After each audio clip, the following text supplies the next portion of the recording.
Napakaganda ang lugar po nito guys. Lalo pa nakikita natin ito ng mga beach resort na mga may mga hapuputing buhangin sa gilid-gilid. Ayan po. Ito guys, matatagpuan po natin ito sa Bantayan Island, Cebu. Yan guys. Pero hindi siya sa mismong Bantayan Island, Cebu. Asa na bilong siya sa siya ng Santa Fe, Bantayan Island, Cebu.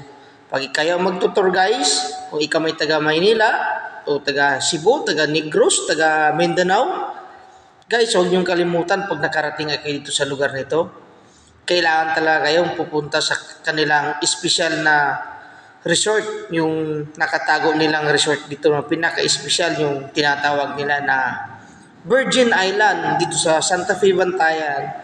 Kaya pag dito kayo, kailangan talaga kayong pumunta dun sa Virgin Island para kumpleto ang tour nyo dito sa Santa Fe Bantayan Island Resort. Ayan guys. So siya guys ay para nang ito siya ng semi-Boracay. Ito siya nasa gitna ng isla. Maliit siya na isla sa gitna ng dagat.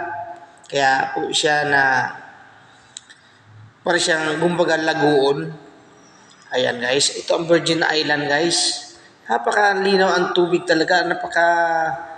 At makikita mo ang mga bato-bato sa ilalim. Yan guys, napaganda ang lugar po dito sa Bantayan Island. Yan. Kung ikaw ay taga Manila, pupunta ka dito. Madali lang po ito guys. From Manila to Cebu. Tapos pupunta ka sa tourism ng Cebu para makapunta ka itong isla na ito. Ito siyang naikulay green guys. Yun ang papasok sa puntang lagoon sa likod ng pinaka-isla nila. Yun ang natago dyan ang papuntang Virgin Island. Wala siyang alon, wala siyang...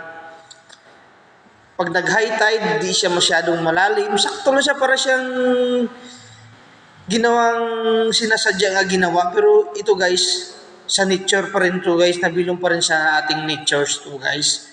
Kaya napakaganda ang lugar nito. Kung ikaw may taga Visayas, taga Negros, taga Cebu, bakit hindi pa kayo pumunta nitong lugar na ito? Pupunta na tayo. Tara.